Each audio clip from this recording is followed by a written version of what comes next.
Happy September, y'all. It is Sunday, September 1st, and we are just arrived at the house, and we have a roof. And it's all done on this one side, and it looks amazing. In the video feed, it looks gray, so hopefully you can see that it's actually a really pretty green. They're using those boards to move up and down the roof because it's quite steep, which is good, because quite steep equals snow falling off in winter, which is the whole idea. Do you like the roof? More exciting things. They have put the tar paper on the east side of the porch roof, which is great, and they have finished railing in here. The porch is raised up as high as it's now meant to go, and I don't know if you can see here, but the railings are all the way around. In fact, we may walk around and take a look at that. It's exciting! But is in need of some sort of fix. So we're taking a look at the corner of the foundation down in there. That's a chunk of foundation that seems to have come out on this side. You can't notice it in the basement, so it hasn't gone all the way through, but it definitely needs to be redone. That's going to be expensive and a pain in the ass. Well, it's masonry work. Yes, masonry work, which is specialized work. I don't know, is this a cement slab here that just drops off in the corner? Like what? What do you mean? Well, so the ground here then It's just dirt. drops. It's dirt. So this is just dirt. Yeah. Okay, And so then that's a log that is mostly supporting the masonry now. so there's a log sitting in the back corner there, holding it up, which is probably not great going forward.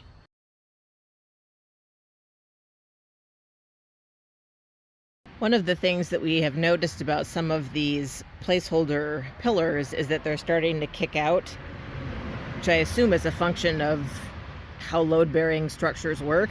So one of the questions we want to ask James is whether there's any kind of hardware or some other mechanism by which we could get those back in complete vertical alignment. I assume there is some such.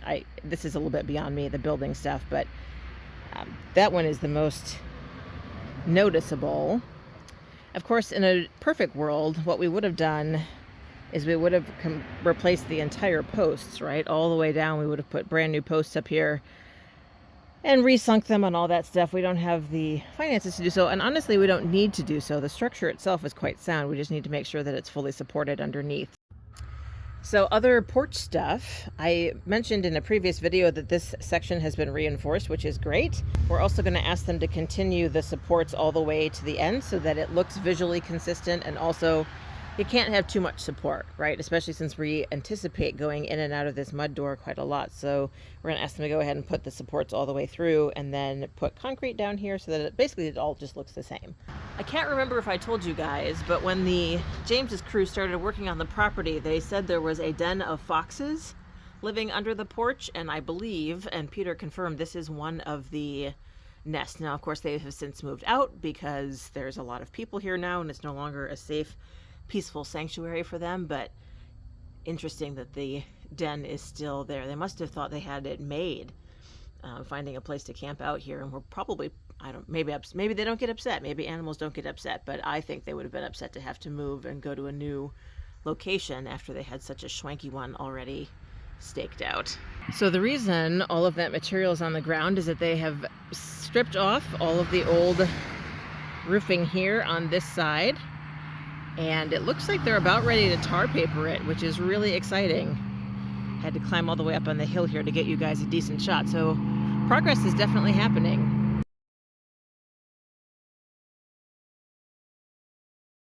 One of the other things we had asked to save, if it was possible to save, was the brick from the original chimney, and I believe that is one of the brick pieces here, kind of scattered in and amongst the roofing that they pulled off, and there's a chunk there as well. So they were able to save some of the porch bricks, and we should have those available to use in the future, which is lovely because A, I don't want to have to buy anything we don't have to, and B, I really like the idea of reusing something that was already on the property. We're not reusing it in its original chimney format, but I love the idea of keeping it on the property and putting it to a new purpose.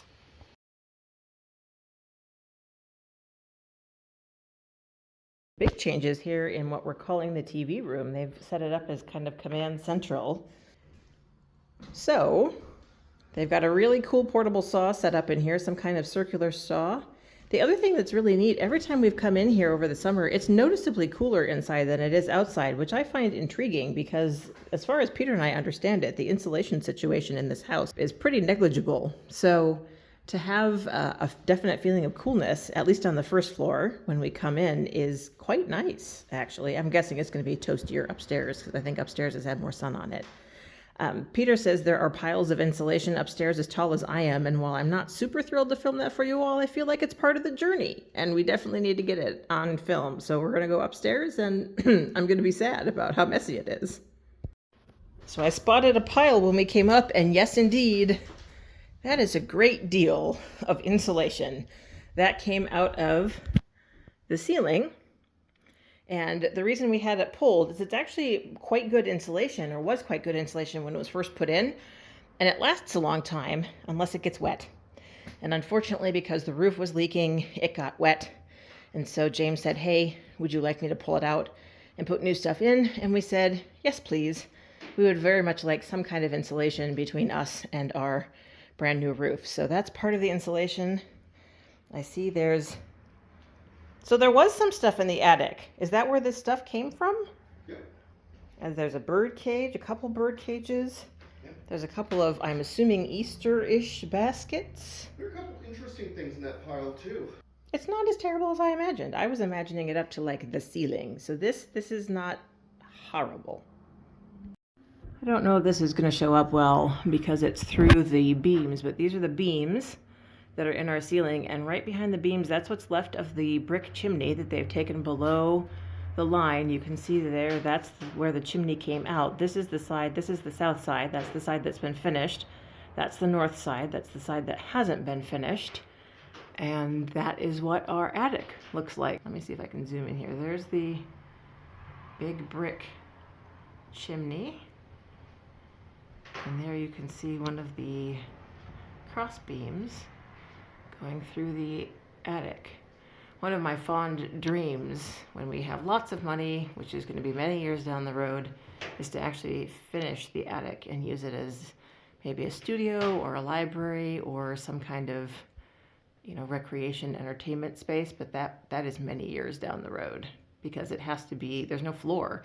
This is the only floor between these two levels, and so we'd have to put a floor in and re-insulate it, and obviously there's no insulation on the inside of the roof at present, so it would be quite a big project. But wouldn't that be fun? The ceiling.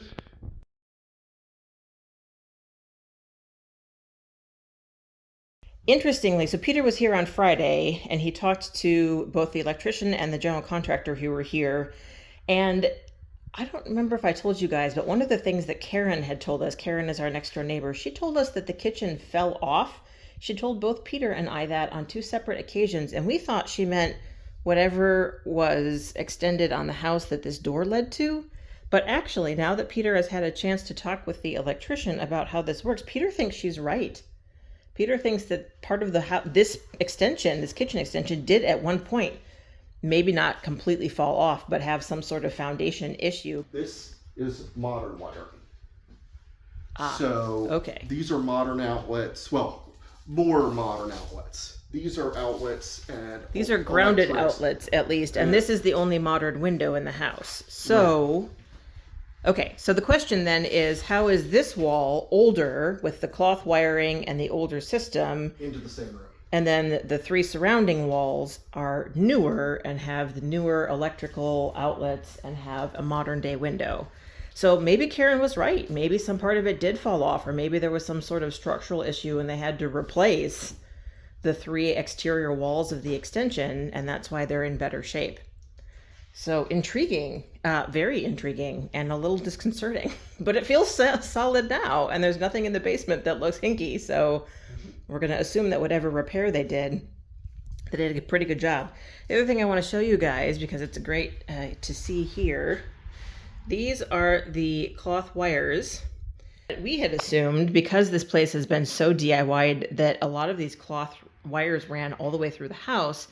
Our electrician was hoping that was not true. He was hoping that maybe it was just the ones that were going into the breaker box and they had redone the rest of the house. Unfortunately, they did not redo the rest of the house. So these cloth wires, which are from the 60s and 70s, we were told, do run all the way through the house. And so they're all going to have to be pulled and they're all going to have to be replaced.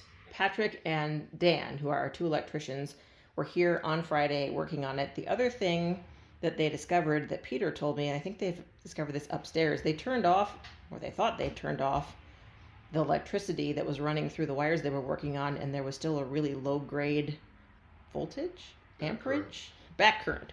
There was a low grade back current. Dan and Patrick will be here on and off the next week.